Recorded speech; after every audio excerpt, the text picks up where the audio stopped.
What is good, guys? We are here today to do a part two to our series, I guess, ongoing series now, to heavy metal ballads that should have smashed the charts but didn't here. And I got 10 more songs from different subgenres of metal and ballads that should just have smashed and it just didn't. Hey, Justin Adams from Ocean here, and you guys are watching the one and only Krash Kourse Metal Show. Let us just jump right into it here. So our first pick here is going to be from the band Sick Vicky from 1993 and from their album Kiss Me in French, and the ballad is called Cry. Cry just a little bit, sigh just a little bit, 'cause you got to let it out. She gotta cry just a little bit. So Sick Vicky is a band from Philly, or here in Pennsylvania, and like I say all the time, Philly had a really good scene in the hair metal scene, and just from the 80s and up until the early 90s. And Sick Vicky is one of them. And this is their debut album. But like we do say a lot, once if you put a debut hair metal style album out in 1993, 99.9% of the time, it's not going to do well, just based on the landscape of music at the time. But this takes nothing away from the album, and also just this ballad. There is actually 3 ballads here on this album. You Make Me Bleed, and Damage Is Done, and then obviously the one that we're talking here, though, is Cry. Just a great acoustic style song, very little drum in it, and Richie's vocals just are absolutely great here in this song. But man, like for people that really like the AOR type style, more of a party atmosphere type songs and like a band but more on the I don't want to say softer side because that's not what I'm getting at. Just more of the AOR type deal, real melodic stuff. Sick Vicky, Kiss Me in French, check it out. But also Cry, the ballad, just like I said, just great stuff. Like I can listen to that song anytime. It does not, whenever it comes on, even if I'm not in a ballad mood, it does not get skipped. Like it is awesome. Sick Vicky, they finally did get are reunited basically, and so they are active again the past couple years. So great guys, great group of guys, and so yeah, I'm quite excited to see some shows here now along the East Coast of Sick Vicky. So shout out to Sick Vicky.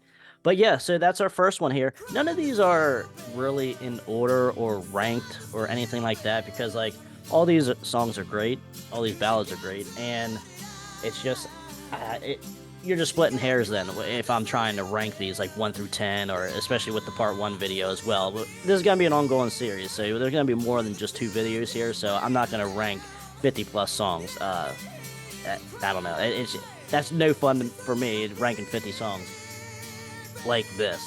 And so yeah, Sick Vicky, Cry, check that out. All right, so now we are jumping here to 1995, and that is going to be Tattoo Rodeo's second album, Skin. And the song is Waiting for You. Talked to a friend of yours just yesterday. Said you found a brand new star. Big white Oh my god, so this is kind of like another kind of story. That's gonna be kind of like a somewhat of a theme here, as far as these bands are, a lot of these singles or ballads are out past the time of popularity of mainstream and rock and metal, because like most of them are in the grunge or just even later than that, so they're just dead on arrival. So everyone knows Tattoo Rodeo from their debut album, Rode Hard, Put Away Wet, but the ballad off of that and music video as well was Bend Your Fool, which is a great ballad though as well. But Waiting for You though is a step up in a lot. This is one of my favorite ballads, just overall.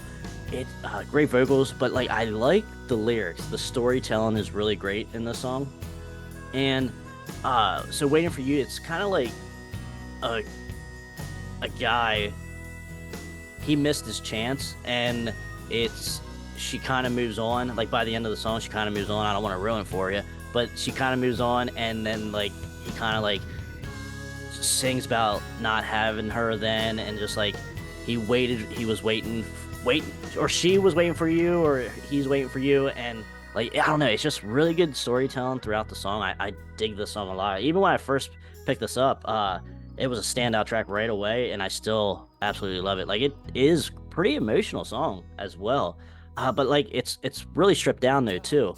Uh, Acoustics, it is pretty slow, and you just really uh vocals are way out in front, but it's kind of like I say in a storytelling, because it's kind of not like powerful vocals or anything like that, but it's just really sung in a very storytelling type way. That's kind of how I think of it. But man, this is a good album though too for 1995. I mean, Tattoo Rodeo, it is a little bit of a darker album, but it's not grungy or anything like that. But this is actually really good. I do want to talk about Tattoo Rodeo as a whole here very soon, so keep an eye out for that. But yeah, check out in the meantime, Waiting for You. Great ballad. Okay, so now we are moving back to back a year to 1994, and we are doing Shy, or Shy England, as some people know them as, and from the album Welcome to the Madhouse, and the song is Tonight You Are Mine.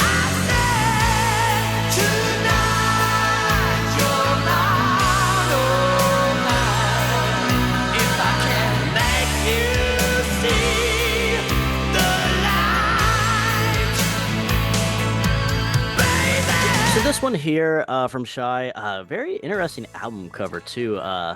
Pretty like Welcome to the Madhouse. That album does look like absolutely crazy, Exorcist styles type feel. 1994, so obviously Dead on Arrival, and I think this album actually only got released in Japan, so that's another big problem as far as any kind of promotion or anything like that, or just any kind of traction. But I mean, at that time, Japan was and is still pretty big in the rock and metal territory, so it probably did okay, I guess. I mean, I don't even know what the what kind of like definition of okay at this time, and in this time frame here that we were talking about. But as far as the ballad goes, I mean, this is probably my favorite Shy album. But the ballad Tonight You're Mine, this is more compared to the first two. This is more your typical, more along the lines of power, or like a power ballad, but still has a little bit of a 1994 feel to it. Edgy, more of a sing-along chorus type deal. Like when it goes in Tonight You're Mine, like you can kind of sing along with that. The great ballad. I mean, he more kind of more. Compared to the first two songs, a little bit more of a in-your-face style vocal delivery, if you will, and but just really good as well. The good guitar solo. I just, that's what we do on this channel. We talk about all the forgotten albums and such, and like every time like I bring up some of these songs, I'm just like, how does no one know it? Especially like metal fans, and like even just like hair metal fans and stuff like that. Like, everyone points out the same 20 songs. I'm like, come on, like there's more to this world than just 25 songs, okay? So I mean, and especially when like the later stuff, like the 1990 to 1994 ish, like the end of hair metal, like a lot of these bands were just so like were more mature at that time, and their songwriting was a lot better and more edgier too, and it just people just forget about it, and they just only want to talk about the real bubblegummy stuff, and yeah, that just gets annoying for me. But I mean, I love that stuff too, don't get me wrong, but at the same time, when it's like the only thing that's being pushed, and you're viewed as that as a subgenre, it's like, man, these guys are a lot more talented than that, okay? But that's kind of like a little rant there on that, but might have to talk about that in the future. And but nonetheless, though, Tonight You're Mine, Shy, great album too. They did actually a great cover of Rolling Stones here. What was it? It's Only Rock and Roll. really good cover off of that. And I'm not a big fan of covers, but that's really good too. But guys, please check out Tonight You're Mine. Very good as well. Great ballad that should have smashed the charts. Okay, so now we're going into more of the hard rock type deal. Not glammy, I will say, or hair metally. And that is going to be Pride and Glory. Zakk Wylde's Pride and Glory. This is Zakk Wylde. This is old guy. The man knows his way around 5 strings. And their 1994 debut and actually only album. And the song is Sweet Jesus. Can't find a flower to be saved, a flower for your grave. Mama times I just don't know. Oh, sweet Jesus, where'll I go? Now, I gotta say this. Zakk Wylde, man, like, I love everything he does, but I will say the Black Label Society stuff does kind of get old after like 1 or 2 albums I listen to it. Kind of gets repetitive for me, but still great stuff though. But like I really dig like his like this album, Pride and Glory stuff, and then also like his Zakk Wylde releases, and it's so soulful, so he throws in a lot of piano, throws in a lot of acoustics, and just like his voice is just great, and just the songwriting too, lyrics and everything. Very underrated, I will say. I mean, Zakk Wylde is big. A lot of people do know Zakk Wylde, but I still think like as a songwriter and just even as a player in some aspects, kind of gets overlooked by how soulful and how great some of this stuff is. But Sweet Jesus, you have a very slow ballad here with piano. It's somewhat piano driven. Doesn't have a crazy great solo or anything, but it is really good. Perfectly placed, just perfect solo. What you expect from Zakk Wylde, but like this album here is more, as a whole, more of a southern feel, southern hard rock feel, or southern metal, if you want to go that far on some of these songs. But man, yeah, there's a couple. I could have chose probably 20 ballads from Zakk Wylde's whole discography. But yeah, Sweet Jesus is one that does come on. I'm like, God, like that's so good. It's so soulful, and yeah, I just can't. It's one of the top ones of Zakk's discography that I will say to somebody, hey, that doesn't know Zakk Wylde, or does know Zakk Wylde but don't know a lot of the older stuff or his real soulful stuff. This is one of the first ones one of the first songs, ballads I will show to him. But man, God, yeah, because I was gonna do Road Back Home from Book of Shadows, but I kind of thought Sweet Jesus fit the bill a little bit better as far as a ballad, because like some people might say Road Back Home isn't necessarily a ballad, but I mean, I consider a ballad, but if you don't, that's cool too. But I absolutely love the solo in Road Back Home. Like that is one of the best solos that I think, in my opinion, from Zakk Wylde. But nonetheless, Sweet Jesus though fits the bill here for this video perfectly, and just absolutely great and soulful, especially if you like that soul style singing, and just every note in that song is just hits your soul, man. It's just great stuff. So Sweet Jesus, check it out, guys. All right, so now the next 2 choices are going to be kind of interesting here, because we are going to be moving into the future from where we were to more of like the 2006-5 era, and I guess, if you will, kind of like the second wave of hair metal, which I like to describe it as, such as Dirty Penny, Crash Diet, stuff like that. And obviously one of those bands from that era that was really great was Veins of Jenna with their 2005 album Lit Up Let Down, and also the title track Lit Up Let Down is the ballad of choice here.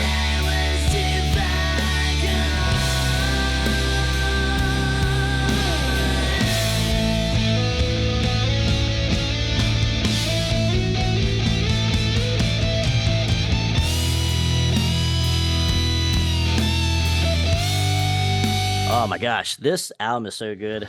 But in particular, Lit Up Let Down, I will say, when I first, like the first couple of years I had this album, I loved the whole album, don't get me wrong. Everything I loved. But as a ballad, this song kind of grew on me more and more over time. Because now I'll listen to it whenever it comes on. Because sometimes, like, beforehand, like I had to be kind of in the mood for it to really get into it. But like now the last like 5 years, 10 years, I started really appreciating it because a buddy of mine, when he was playing guitar back in the day, he was like, I just love like the solo, like how it's so slow, like such a slow solo, and just really heartfelt into what Lizzie is singing about, and just his vocal delivery of the song as well. But God, yeah, like I don't know how this album didn't do anything because it had the right people behind it, like as far as like eyes on it. You had Bam Margera like pick them up, and he was kind of like somewhat responsible of this over here in the USA. And then eventually Stevie Rochelle from Tough ended up being, I think, their manager or something, or like he had a hand in their second album then, and like they had it lined up. Like these are great rockers, like like classic like Guns N' Roses style feel to it, real sleazy, and man, it's just a like Lit Up Let Down, great album, but great ballad though too. That's another one, like, because like when I first listened to it, like when it first came out and stuff, I didn't necessarily think of it as a ballad, but the more I really started like listening to the lyrics and like just really like once my ballad playlist grown to become what it is now, like I'm like, okay, yeah, this is certainly qualifies as a ballad to be put on the playlist and be what it is. But man, yeah, no, Vain to Jenna, like such got cut so short. But Lizzie, the lead singer, does have another band now called Cruel Intentions, and they're really good too. But sadly I do not own anything of theirs because I haven't come across it physically or anything like that. But still, from what I've seen, like the singles and stuff, like really, really good stuff. But man, Vain to Jenna, man, like I saw them live too, and they were absolutely great. One of my favorite openers back in the day, from like the mid to late 2000s that I seen, of concerts I've seen. And but yeah, great stuff, especially that second wave of hair metal that I like to call it. Just good stuff. I can't talk more about Vain to Jenna. Okay, so we're staying in that same kind of time period here, and this is 2008, and that is going to be the band Johnny Burning, and the album is Get Up, Get Loose, and Get Off.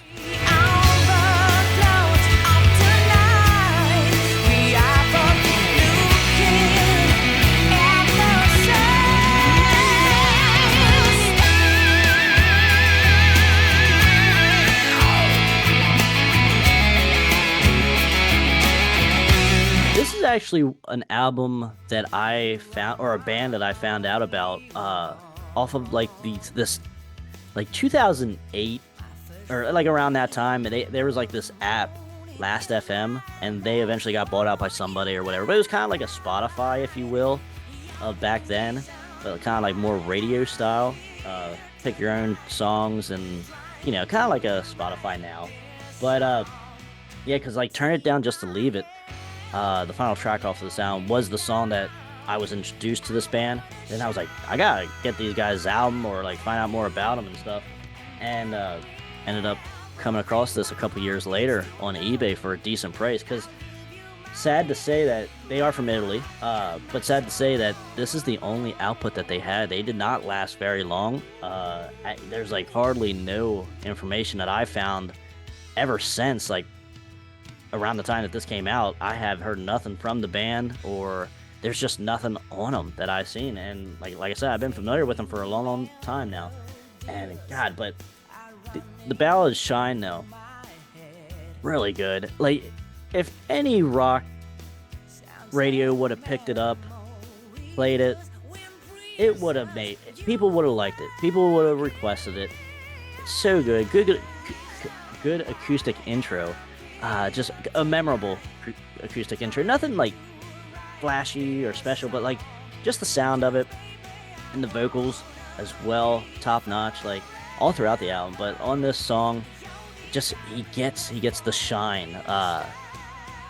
Like when he sings "Shine," like at the end, like he just gets real high and really good. Like really very impressive for that type of stuff, you know. And let's see here, I'll show you the inside here real quick, but like that's what it looks like, and I'll show you the band here.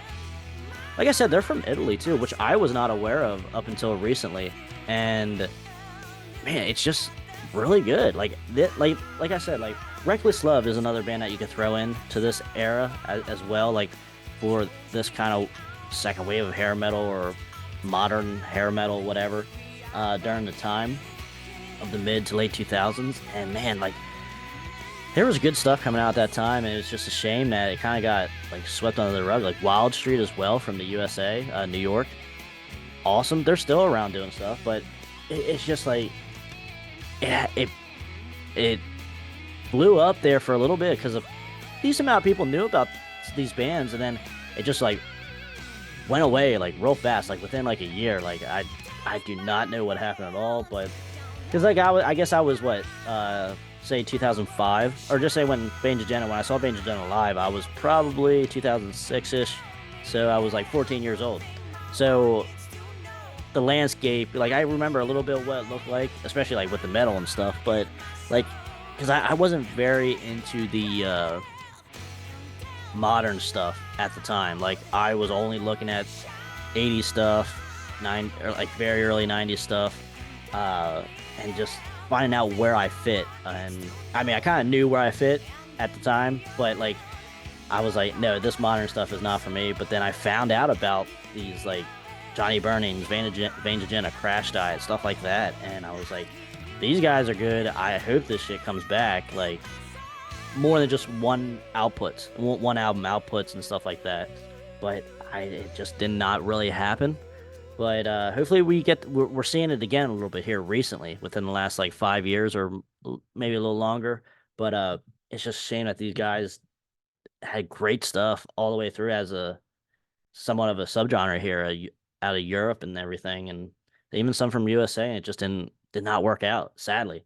But nonetheless, guys, Shine from Johnny Burning, check that out. Hopefully you can find a copy, or even I'm sure you can find it on YouTube, but like Spotify, I don't know. I do not know, or Apple Music. You're gonna have to tell me about that because I don't have that stuff. So you're gonna have to let me know if you guys are able to find it.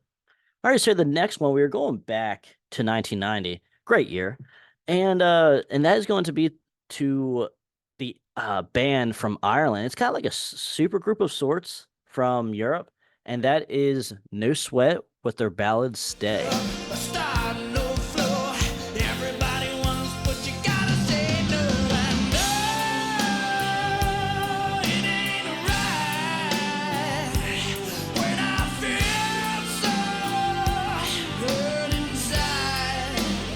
Here in 1990, we are going to get more of a typical ballad that you're used to, or when you say power ballad, that's kind of what we're thinking about here. But yeah, they did have a little bit of success with a couple singles off of here in like Ireland and Europe and such, but not really in the USA. It didn't really have much traction.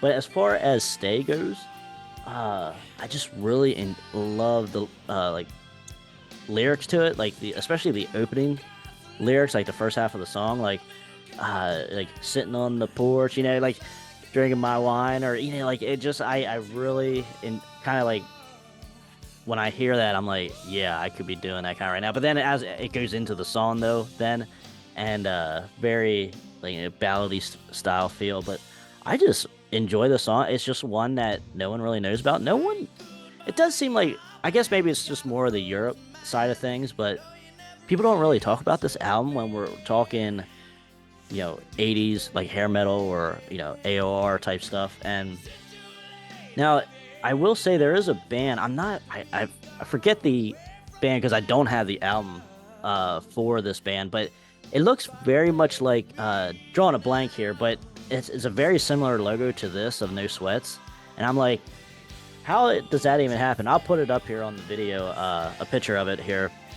Side by side, and it's like, how could it be so close? And especially it came out around the same time too, and I'm like, that just confuses the hell out of people, and no reason for it.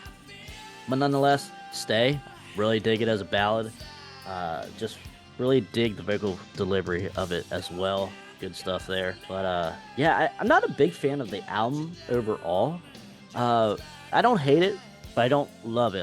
This isn't one I'm going to really recommend first things first. But Stay, though, I will recommend. That is a good, very good ballad that deserves to be on a list that should have at least charted. of some sort, But sad to say, it didn't happen. So, but you check out "Stay" from No Sweat. All right, so now we are going to a little bit heavier, if you will, not necessarily as a band catalog, a little bit heavier. But as far as a song, not really, but it is very atmospheric. So that is going to be Danzig's Black Acid Devil or Danzig 5. Let your soul escaping as the ashes fly. I will keep you safe from summer. I will be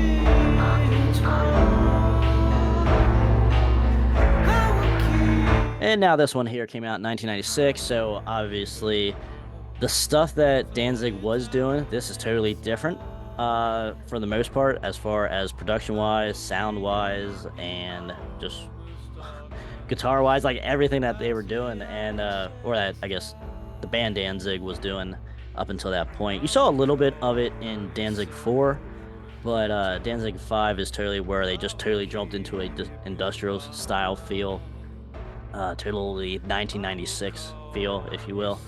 Not grungy though. But the song that I want to be talking about here is Ashes, the final one. I consider it a ballad. I because it's just so slow. There's really Danzig's vocal is very upfront, and like the only thing really in this song, which I love. But it does have a beat going in the back, kind of like a piano too, a little bit, but has that very eerie. Like if you listen to the album, you know the atmosphere of what I'm trying to talk about. Very industrial vibe to the song, but if you just listen to the song without listening to the album, you're not gonna be like, oh, this is industrial. This song sounds like total industrial stuff. No, but it's just a beautiful song though. Just ashes, like he'll keep your ashes after you die, like. But then like it depends on how you view the song, or like when you're listening to like your concept of it, because like if you're thinking of it as like someone you love, you're gonna keep their ashes and stuff, like, but obviously when you think of it as an evil side of things, like it could not totally sound like a ballad. But for me, I'm gonna count it as a ballad because this stuff, like some of this like mid 90s to, well, a lot of Danzig stuff kind of gets overlooked when, other than Mother, obviously, or the first like album or two, first 4 technically. But like in the, like this is the kind of like era a lot of people just forget or overlook of Danzig, because like a lot of people talk shit on it. But I like this era, but not my favorite. I'm not gonna say that. Like I don't love every song, but I do enjoy it for what it is. But at the time, I could totally get why people didn't like it, and I probably would have been one of them too. But I'm just a big Danzig guy. Like he's a top 3 artist of mine, so like everything that he does, I'm gonna pretty much enjoy for the most part. But Ashes though, great piano in it, great vocal delivery by Glenn. Just a great way to finish the album. I wish there was a little bit more of this style of song, because like throughout the whole album, like his vocals are so like covered up and just overproduced, or just like, it just doesn't sound good. And that's a shame, because the Danzig still had his strong voice at this time, and then once we got to the next album, 666, his voice was pretty much shot for all intents and purposes. And it's just a shame that his voice was great here, still very powerful, and it was just so covered up in the mix and just of the atmosphere of the industrialness and just of all these sounds and stuff. But you hear it though in Ashes. Very good, a very beautiful song. Check it out. All right, so our final one here, we are going back to a familiar album here that we've been talking about a lot lately, and rightfully so, because it's a great album. But this is 1992's Heavy Bones, and the song that we are going to be talking about is Turn It On. see an angel with beautiful wings, and she just don't wanna fly. Well, do you want it? You can have it. Oh, yeah. And now, this is Joe Ellis Band with Frankie Manelli, Gary Hoey, kind of a very little super group, if you will. But great album overall, but Turn It On, I will say, is a top 5, top 10 ballad for me. It's great lyrics. Just I don't know. Every time I listen to it, you get motivation from it. I don't know. It's really good solo. What do you expect from Gary, especially on this album? Like, Gary puts great solos together all throughout, great riffs all throughout this album. But on Turn It On, just a great solo for a great ballad. Man, it's just it can be an emotional ballad too in the right headspace. Very emotional. But man, like I can't talk enough about Heavy Bones. Like, I know I've been talking about him recently, but it's just because, like I said, when I was younger, man, like this album is good. Like, I loved 4 TM, which was a music video single, which didn't really do much in like 1992. It was just too late. The grunge exploded at that time. No matter how great of a ballad you put out, you're pretty much done. Especially for a new band or like as a debut band here. And it's just a shame because they had great songs all the way through. Anything could have been a real single off of this. But there are ballads all over the place here on this because you do have Beating Heart, which is more of a classic style ballad as far as lyrically. But great nonetheless. But no, like I said, Turn It On is a top 10 for me of all ballads across all subgenres of rock and metal and even all music. Just for me, so that's how strong it is, and just love Joel's vocals on this. He gets high, and I even like the demo, and I can't say enough about, Turn It On. Absolutely love it. Never had a music video. If it did have a music video, maybe would have had a little bit of a chance, or it's just the wrong time. And that's the problem. That's a lot of the problem with a lot of these. It's just the wrong time, or it just didn't make the cut for a single from the album. So you had things going against all these songs here, all these ballads, and they are it's just a shame. But now I am here to tell you about them.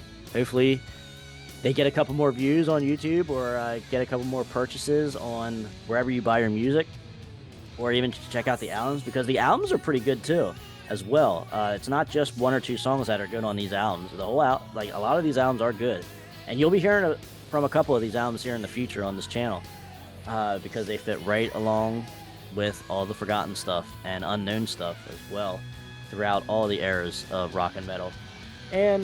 But guys, let me know in the comments if you know of any of these ballads here, which ones are your favorite, and then also which ones are unknown and forgotten that you like, that you don't think a lot of people respect or even know about.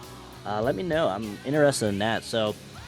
But yeah, guys, thank you for watching the Crash Course Metal Show. And if you enjoyed this video, please go watch part 1 right here.